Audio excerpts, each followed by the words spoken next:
Yeah, no, that's why we have an extra half an hour. I was just kidding. That count against our time, not yours. Okay, well, thank you very much for the invitation to give this presentation.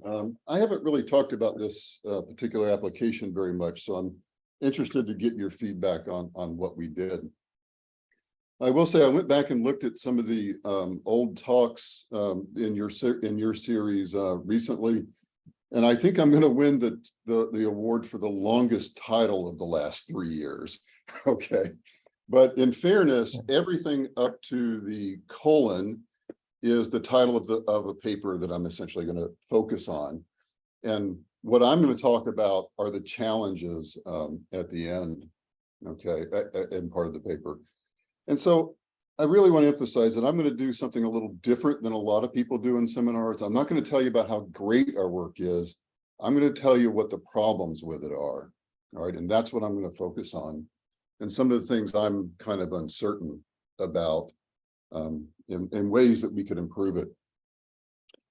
So by way of introduction, I know there's some statisticians on the Zoom call here, but I am a statistician. I haven't thought seriously about any sort of physics since 1996 when I finished my BS in it. Okay, so scientific questions I may not be the best person to ask, but I'll be happy to do what I can.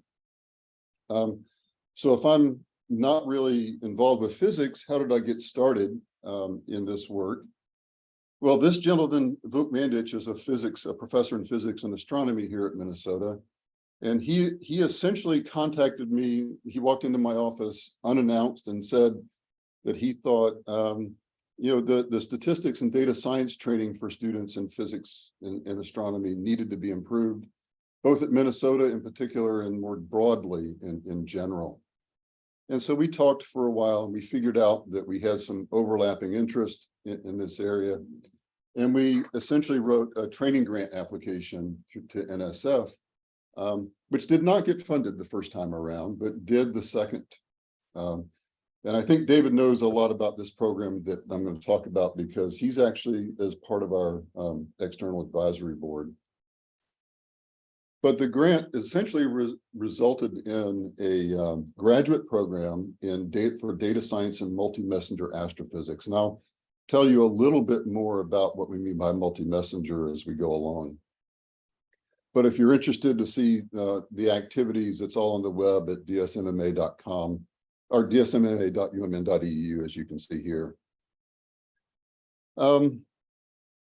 I'll give you a brief overview of what we do, but above all else, we have an interdisciplinary collaborative focus.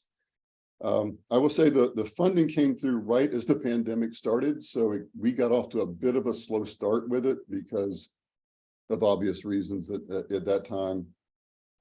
It essentially involves physics and faculty and students from physics and astronomy, statistics, electrical engineering, and computer science. Although there are some other departments that participate at lower levels of engagement. In particular, we have 2 courses which are team taught. So Claudia Scarlatta, who is part of physics and astronomy here, and I co-teach Bayesian astrostatistics every fall. And Jay Ding, who's actually a Harvard graduate from EE, and Michael Coughlin, who's in physics and astronomy here, co-teach a machine learning for astrophysics course that are going to outlive the grant. The research I'm going to talk about is all conducted by in student teams, and they're mentored by interdisciplinary groups of faculty. So what I'm trying to describe is we have this really integrated kind of at every level, this interdisciplinary collaborative kind of focus on what we're doing, from training in basic methods to doing research. So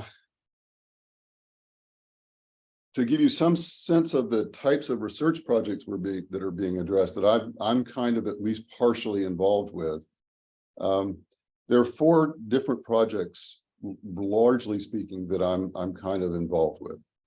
One was a study of supernova siblings and the properties of their host galaxies. This was actually conducted by master's students and has resulted in kind of 2 publications. I'll say the statistics there is not that complicated, although it did require kind of an interesting use of importance sampling at one point. One that's kind of along the same lines of what I'm going to talk about today, in the sense it's a Bayesian hierarchical kind of approach to doing this, is using observed kilonova candidates to inform ejected quantities. Now that one's just kind of getting, they've been working on it for a few months, but they're not anywhere near done. One that Sarah is really involved with us is dealing with cross correlation between stochastic gravitational wave backgrounds and cosmic microwave backgrounds. That actually is part of a separate grant that we have, and Sarah's leading kind of the goodness of fit kind of development in that context. I've done some work on Markov chain Monte Carlo work in that area. But my focus is going to be another project that actually appeared in PhysRevD this year about constraining the neutron star equation of state based upon binary neutron star in-spiral and post-merger gravitational wave signals. So to give you a sense of what we're doing, so for those of you that don't know about neutron stars, these are, and this is where I might get in trouble a little bit when I start trying to describe the physics or astrophysics for the statisticians. So please help me out if I get something wrong. Neutron stars are among the densest objects, that we know of. To give you some sense of their scale, you take something that's maybe a little bit larger than our sun, 1 or 2 times solar masses, and you compact it down into something that's the size of the city I live in, which is St. Paul, Minnesota, so 10 or 15 kilometer type of a radius.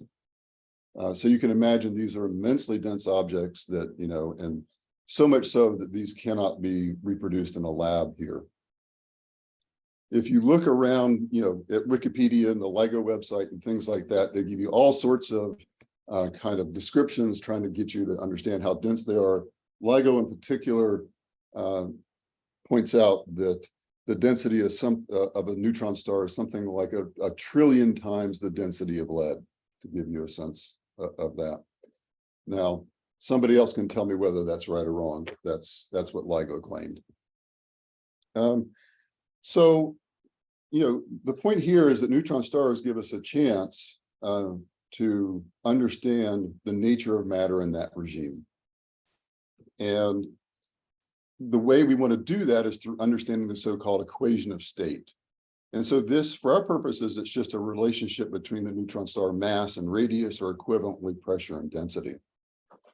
And the goal of the project was to constrain, that is, in statistical terms, create an interval estimate of R1.6. So R1.6 is the radius of a 1.6 solar mass neutron star.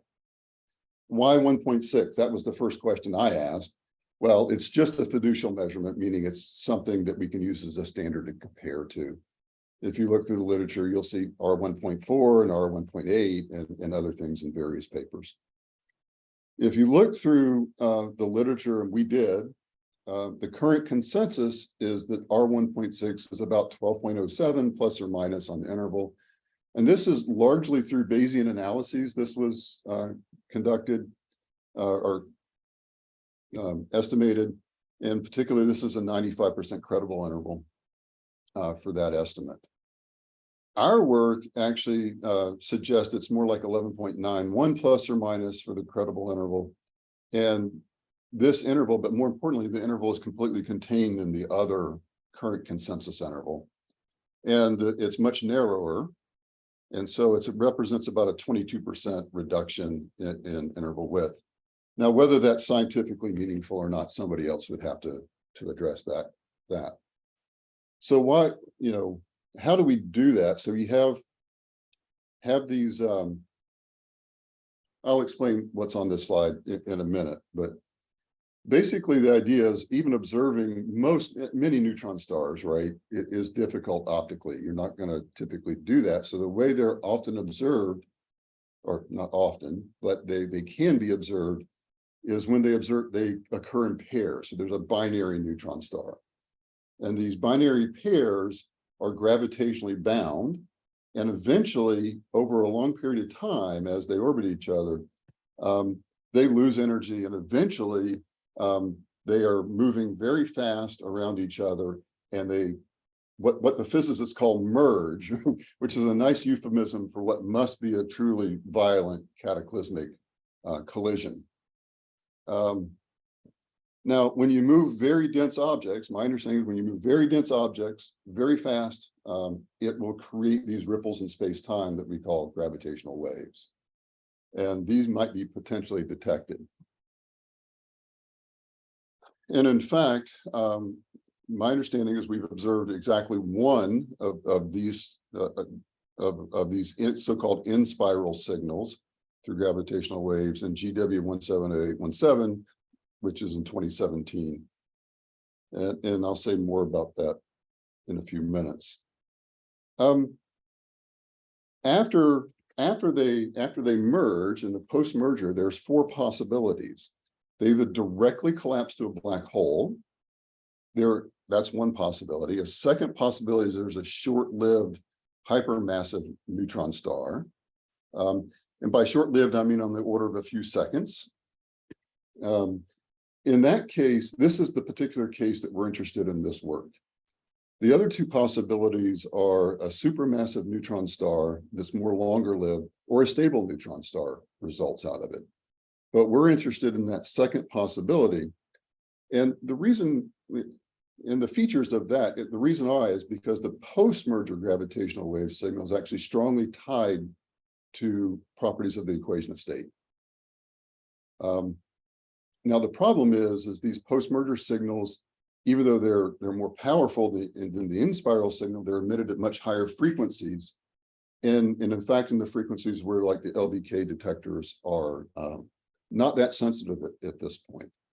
So even in the initial in GW 170817, the post-merger signal was not detected. All right, so we're in a situation where the current generation of detectors and what's really coming in the near future is going to produce a lot of ambiguous post-merger detections or marginal ones. And so the formal problem that we're faced with now is, can we look at an ensemble of these ambiguous detections and still gain some information out of it? So that's the program from a statistics point of view that we're interested in. So what we have, so the goal is to constrain R1.6. What we get from the in-spiral signal is actually something called the chirp mass, which is denoted script M here. And the actual formula is not important, but the point I'm trying to make here is it's just a function of the individual masses of the two neutron stars. In the post-merger signal, what we're going to detect, or what we hope to detect out of it, is something called the peak frequency, which is specifically what's tied to the neutron star equation of state properties. Now, conceptually, it's very straightforward to create a kind of a Bayesian model for this, but this, even in this stage, I'll point out one potential limitation of what we're doing. So in this notation, D sub I it's a vector that contains both the in-spiral and the post-merger signal for the ith merger. And so conditional on the chirp mass and the peak frequency, we're going to assume that this sort of independent structure happens. Now, there's no reason to think that the in-spiral signal and the post-merger signals are independent, right, for a particular merger. In fact, they're probably not.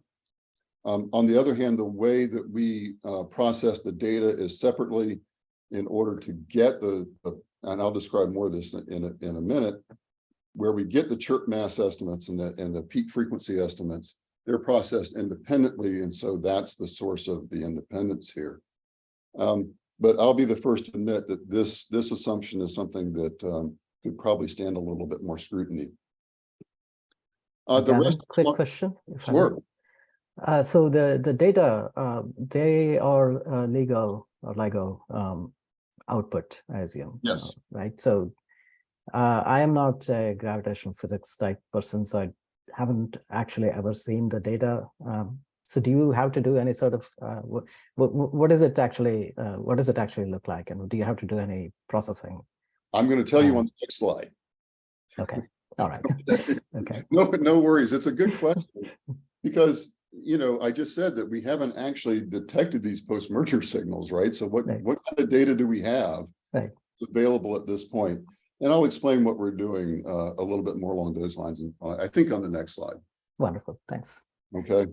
And then so you have this kind of what we would think about as our first level of the hierarchy.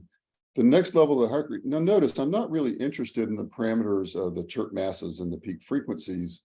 And so they're kind of nuisance parameters here.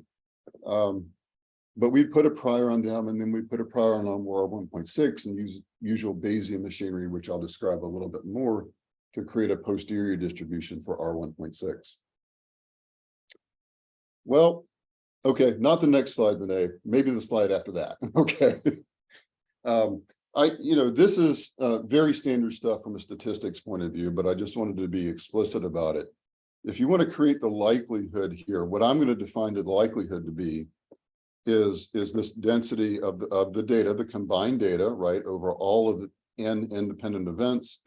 And we're going to assume that we're going to have to integrate out, this conditional distribution times this marginal one here for the two parameters we're not interested in. So we need to integrate those out to get the likelihood. And then we have this independence assumption.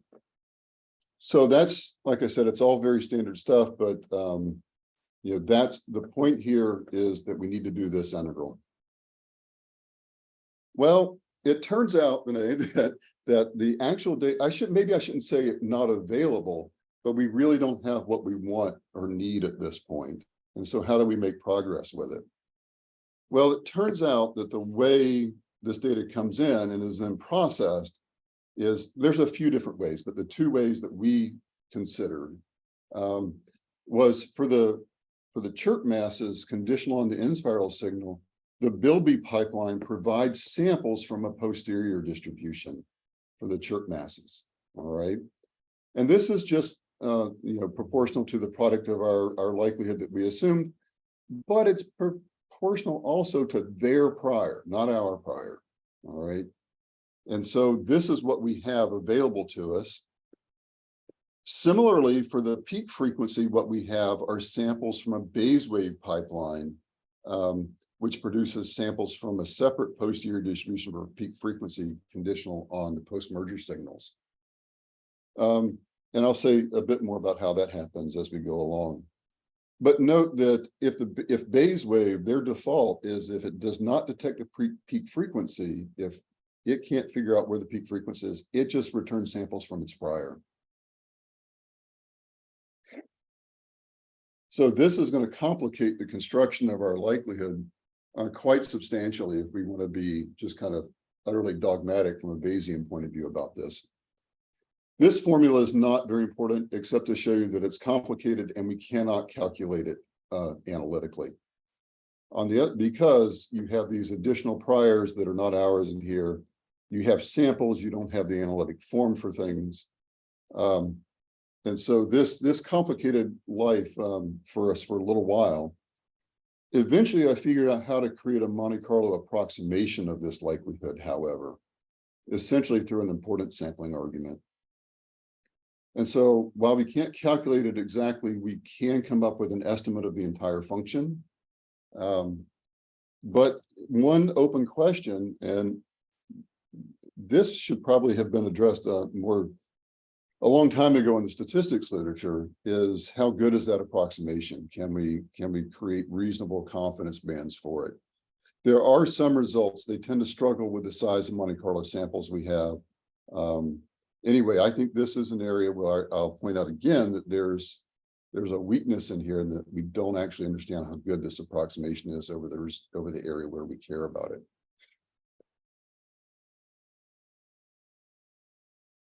Another open question. Sorry, Galin. Yep. Since I finished eating, now I can ask question. The Do you have a sense what's the variability of these importance weights in your? I mean, Yeah, we do, Shelley, and we did prove that they have second moments and things like this. Okay. So we understand it a little bit, but when we're talking about how well we approximate the entire function, we can steal some things from the KDE literature and other places and modify them. But we don't have a great answer for, if you do like importance sampling approximations to functions, how well we're going to capture it. But just numerically, what's the order of magnitude from the large to, like the condition number of these weights? Like, are we talking about 100 times, 1,000 times, and how much does the weight? That can be examined empirically, right? Yeah, we did do that. To be frank with you, I don't remember. Okay. The reason I mentioned that is that, there's at least one alternative approach you can try, which is a bridge sampling, right? Because yeah, I'm very aware of bridge sampling. It's something we actually thought about doing in this context. Yeah. Okay. Yeah, that should, at least if the weights are a lot bigger, bridge sampling will guarantee the weights are very controlled. So yeah, that is a natural consideration. I agree. I'd like to ask a question too that's kind of related to what Vinay asked. And if I understand right, I mean, the LIGO database is essentially two different things. One is it's an archive of the actual strain signals, the time series from which everything else is derived, but they also include estimates of the parameters you're talking about, the mass of the chirp masses and all the other parameters. Are you using the latter, or are you also deriving things from the raw time series? It's more directly from the raw time series. Okay, because one of the problems, I guess problem may be too strong a word, but I'm familiar with the LIGO data for black hole mergers, and neutron stars may be a little different, but if you look at the quoted errors in the LIGO database for the parameters like the chirp mass and so on, quite large. I was surprised at how large the errors are, and it's clear almost a priori that the errors are not Gaussian and not symmetric and so on. So I guess, is that part of the reason why you go to the time series and generate your own parameter estimates, so you can get a handle on systematic errors in a way that you couldn't if you just used what LIGO spits out for these parameters? Yeah, that's part of it. I'll say that we only have the one event right now from LIGO to analyze, and so we are kind of doing simulations of future observing runs. I'll get to that by the end. And so that does not allow us to use the time series that you're talking about.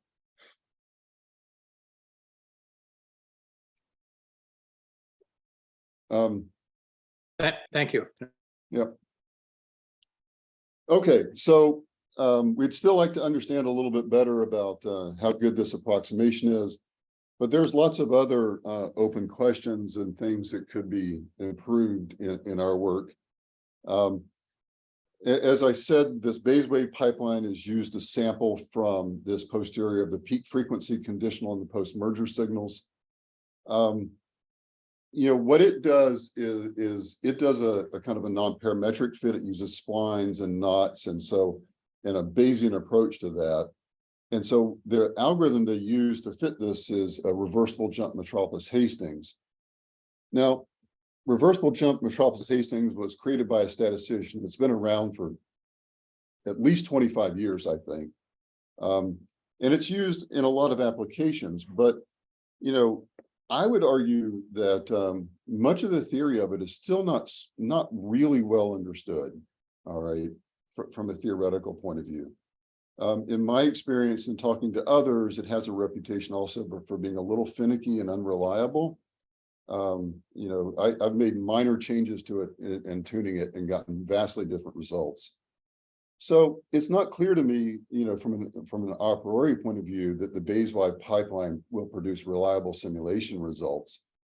Perhaps it does. It seems to in our particular example. But more broadly, I'll just say that before we started this, I don't think there's enough kind of theoretical understanding of these algorithms to really say whether they're reliable or not. This has motivated one of my junior colleagues who's quite a bit more talented than I am to produce some results that we haven't published yet, but understanding exactly the convergence properties of these algorithms and when they're gonna fail, in fact. So hopefully that'll be coming soon. So I think the tools for answering this particular question are being developed, but they still have a ways to go. Galin question. Sure. So what sort of uncertainties or systematics do you expect from that from this? I mean, if how in which direction would it fail? I guess that's what I'm asking.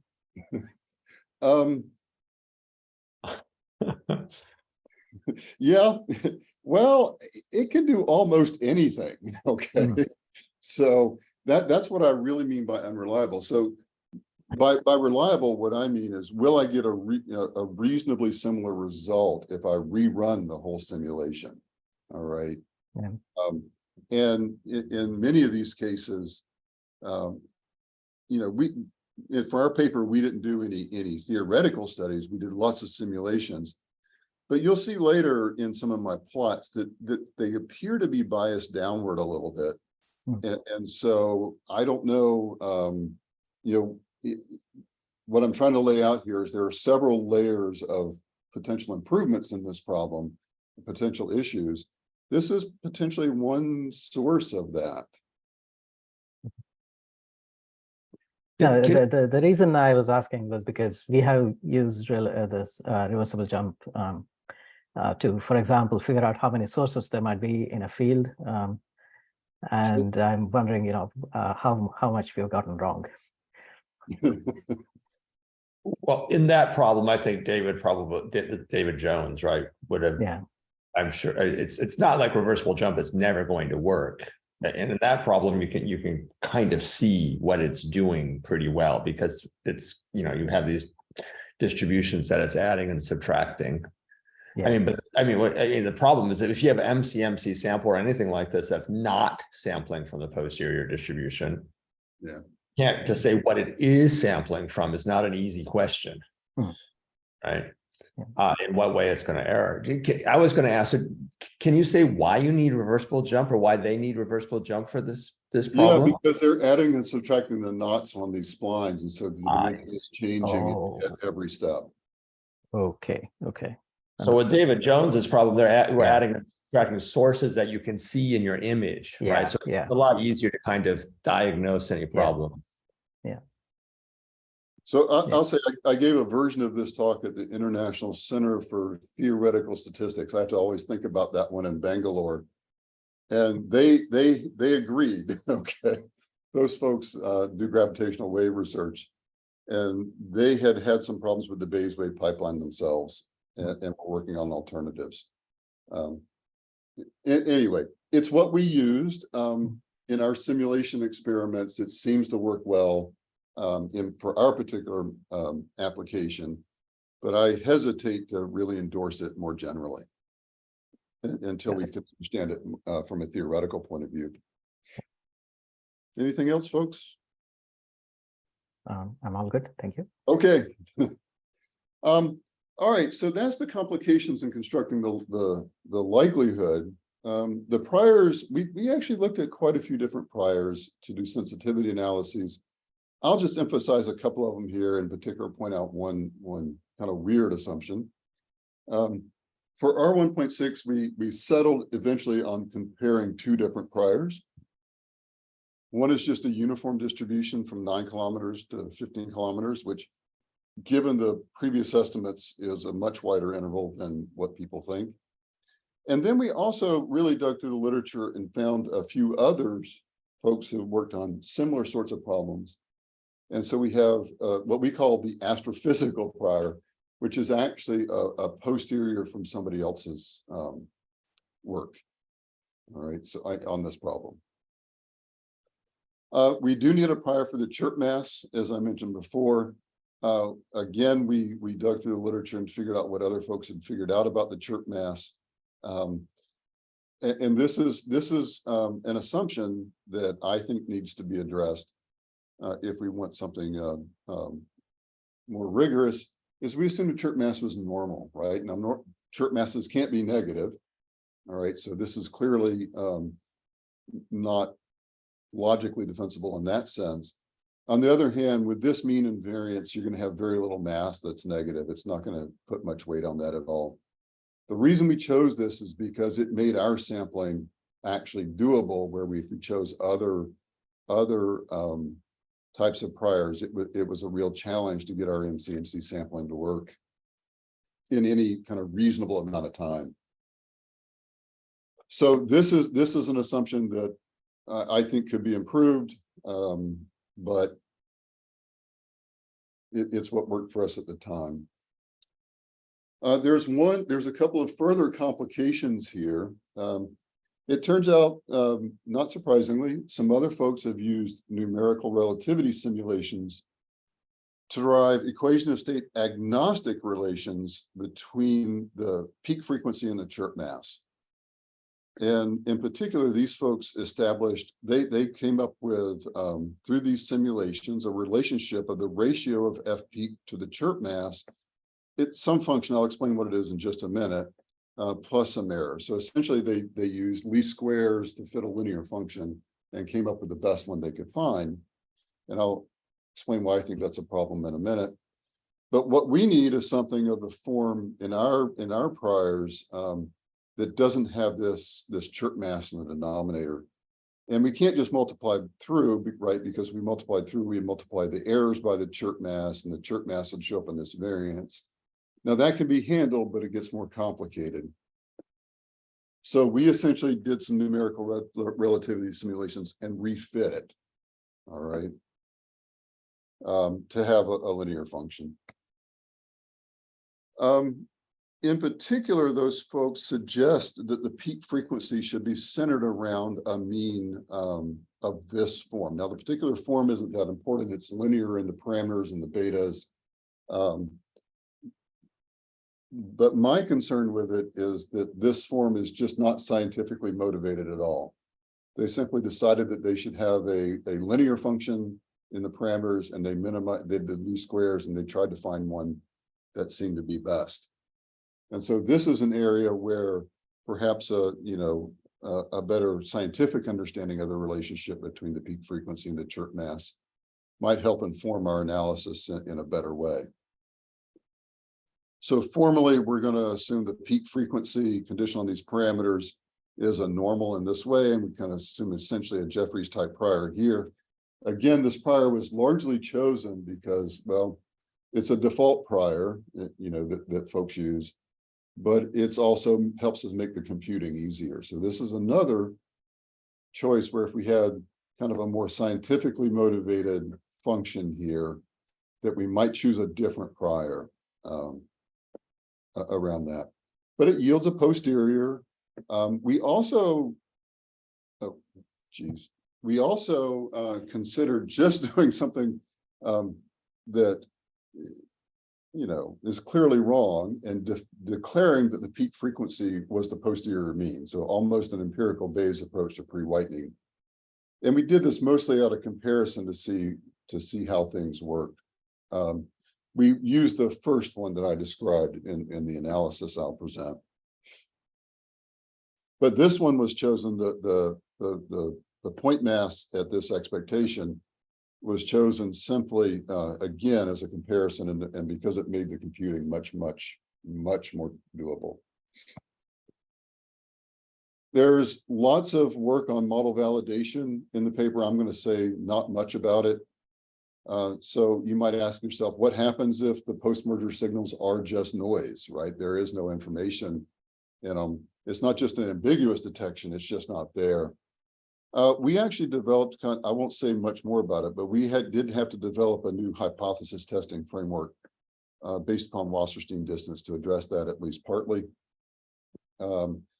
We did a large number of simulations to understand the properties of our model, using a variety of methods for simulating settings, not methods, for simulating Bayes wave posteriors with peak frequency, a large variety of merger masses, and various equation of states.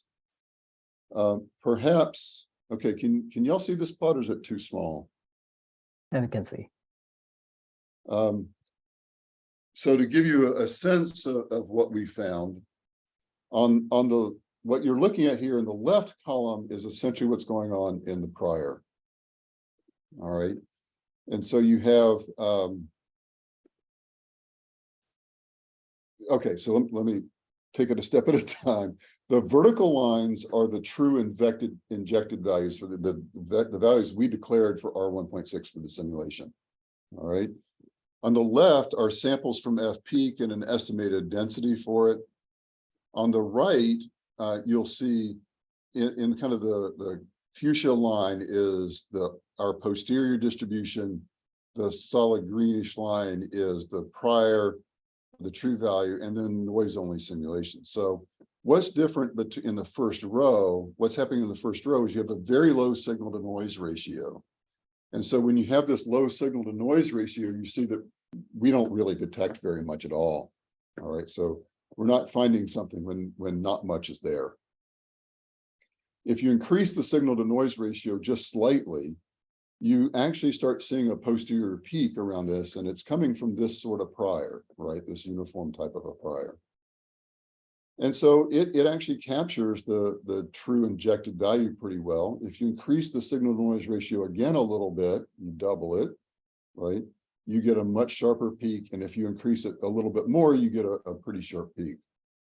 And so this was fairly typical of the simulations that the students did, in that even despite kind of some of these issues that we see with where the model could be improved, the computing could be improved, we still seem to be capturing, having reasonable results in the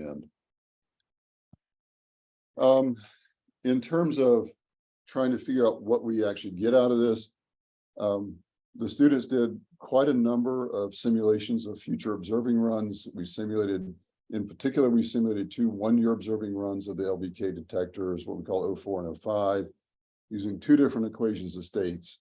And I'm going to show you one result here, just as to give you a sense of how it worked. In this plot, what you're seeing is for one particular equation of state at a very good sensitivity for a four-year run. And we're simulating 100 events over this time. So these plots are based upon 100 detections. On the left is when we assume the uniform prior, and on the right is when we assume this multi-messenger prior. Okay. And so the uniform prior is the horizontal line. The true value again is the injected value at R1.6. And you can see the posterior, I mentioned this before, seems to be a bias downward a little. The peak is a little bit to the left of the true value. And that happens even with the multi-messenger prior a little bit. On the other hand, the credible regions all capture the true value, and it's clearly inside the main mass of the distribution. And so we do seem to be getting something reasonable out of these results. I only have one more comment really, and then I can be done. We really do view this as just a kind of a proof of concept that combining these ensembles of events can potentially give us more information to constrain R1.6. I don't think this is the final story by far, and I think that there's a lot more research to do in this area that could, both from a statistics, modeling point of view, methodological point of view, and computational point of view, and there's potentially some physical issues that could be addressed as well that could improve this work. Thank you very much for your attention. I'd be happy to answer any further questions if you all have any. Thank you, Galin. Very thought-provoking subject and results. Any questions from the audience? I see several people. Casey, I think I saw you first. Hi, thanks for the talk. So if you go back a few slides to the introduction, you talked about essentially, if you keep going back. Yeah, so somewhere around here. So you say you have basically two different codes, Bilby and Bayes wave. Yep. And the fundamental problem is you're running these codes separately on the incoming time series and trying to, in a sense, combine their two separate posteriors to get some kind of combination based on both pieces of the signal. Is that a correct summary of the problem? That is a very good summary of the first part of the problem, yes. Okay, so so you're trying to deal with the samples from each of these. These are, I think, essentially MCMC codes. But wouldn't the more, I mean, I guess maybe this is a technically difficult thing, but embedded in those codes is a likelihood function for the in-spiral data and the post-merger data.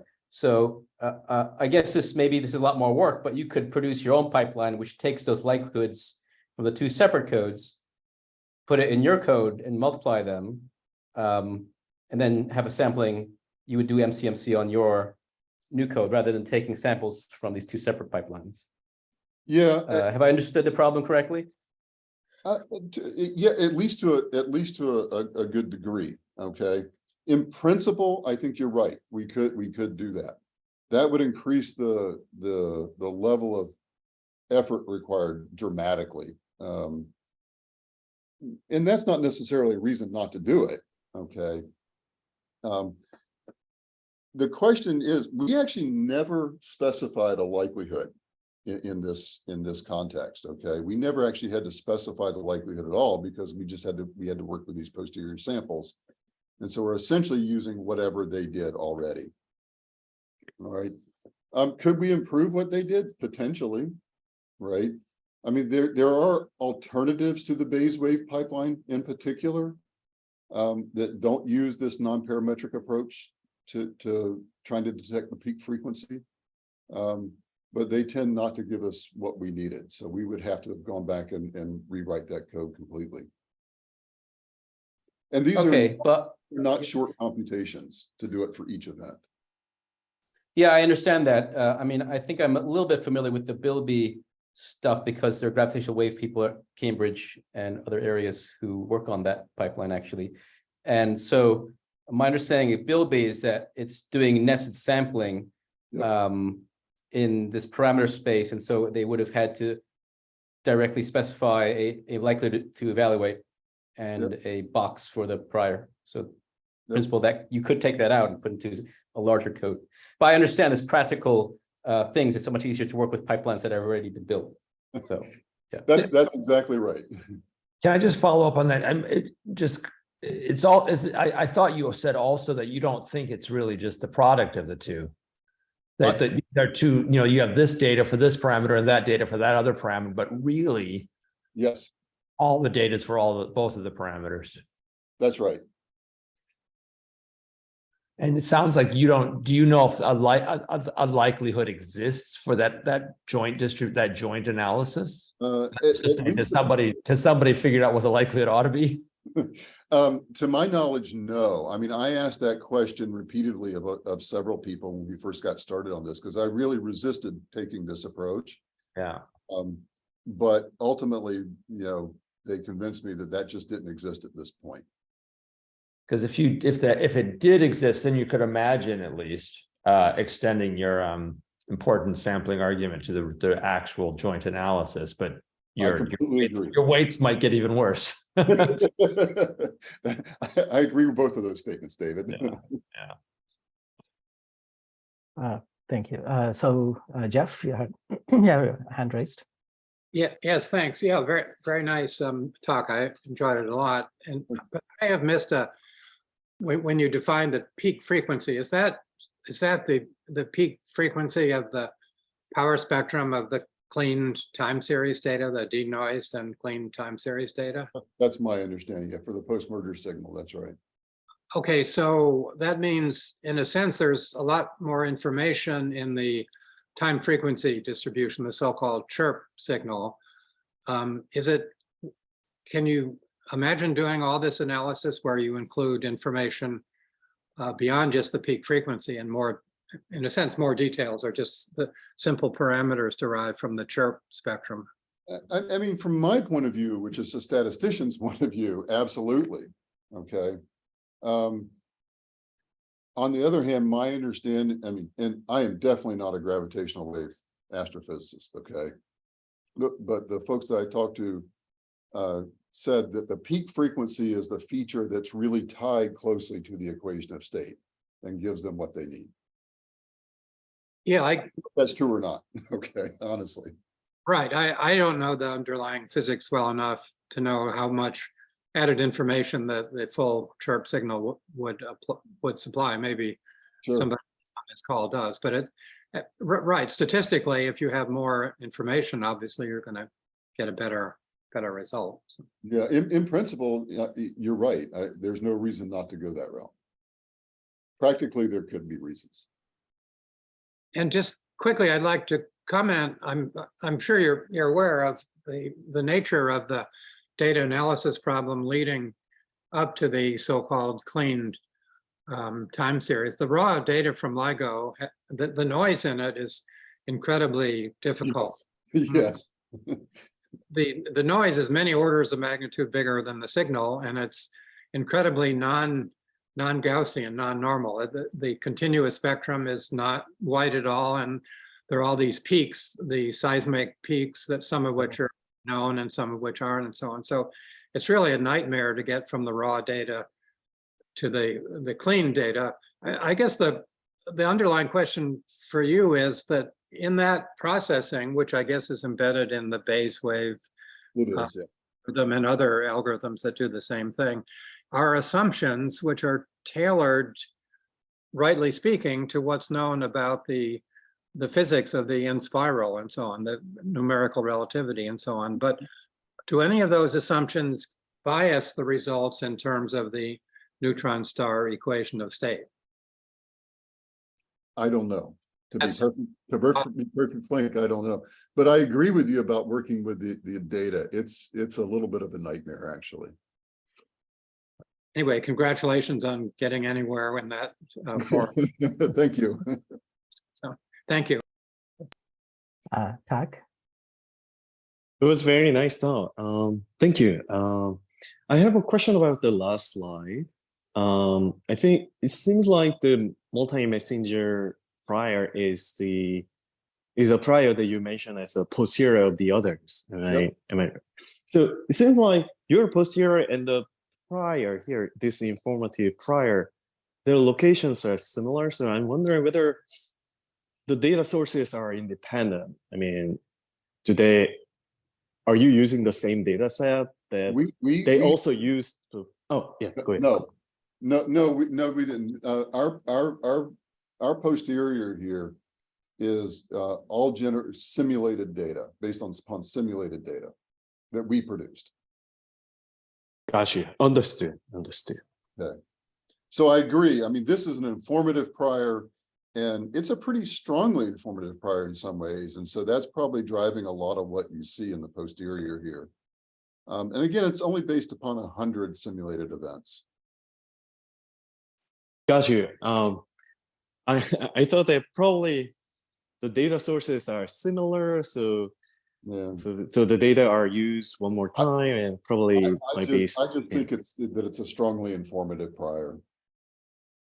Thank you so much. Mm-hmm. All right. Casey has, go ahead, Casey. Oh, yeah, hi. I just had a comment, which is that one of the problems you're addressing is that you have, you would like to have a likelihood, but you have samples from a posterior with someone else's prior built into it. Yep. And so I just wanted to comment, that's actually a common problem in Yep. astrophysics and cosmology. Yep.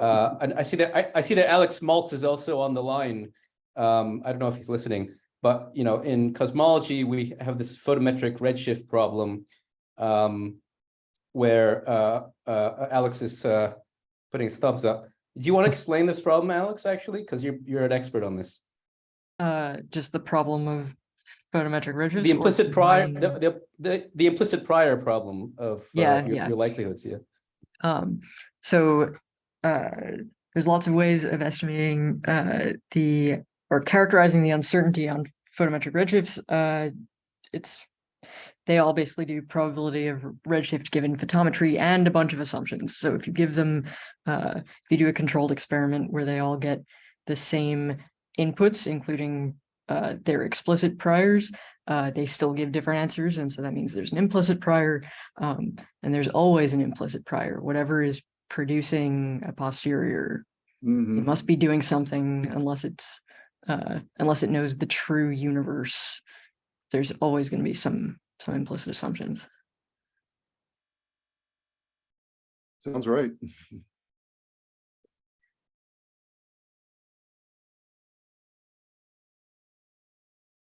Right. Yeah, and in fact, I mean, it's not just with photometry. I mean, it's practically any astronomical catalog has with derived quantities has this problem for follow-on research. So I guess your recommendation, Galin, then is how to deal with this is through some sort of this importance sampling thing that you mentioned. I mean, that worked for us. We wanted to create, estimate the likelihood or approximate the likelihood. That worked for us. I think some of it is just going to be context dependent, though. Yeah, the other thing that's common in astronomy, of course, is that you have these two different incoherent, incongenial, maybe, models that you're Sure. put together. Okay. Tak, do you still have a question, or is it your hand is raised? He's disappeared. No, not at all. Okay, in that case, Jeff put his hand up again. So. I realize time is up, but I just wanted to quickly congratulate you on the very first part where you were talking about what's going on at your university. Interdisciplinary education in this arena, I think, is incredibly important. The kind of old-fashioned idea of having departments next to each other where one guy consults on a project that he knows nothing about in terms of the physics, the statistician doesn't really know about the physics and the astronomer doesn't know about the statistics. That's responsible for a lot of failures in the past. So I think what you're doing there is really great, and I hope everybody on this call agrees with that and he knows more about it than I do in terms of what's going on in modern education. But anyway, thanks. It sounds like a great interdisciplinary setup there. Oh, thank you. I actually think it's been very rewarding for me personally. So I've enjoyed working on it, and I hope we can continue it after the grant runs out in a couple of years. Right. Any other comments, questions? If not, thank you again, Galin. My pleasure. This was really an honor to participate.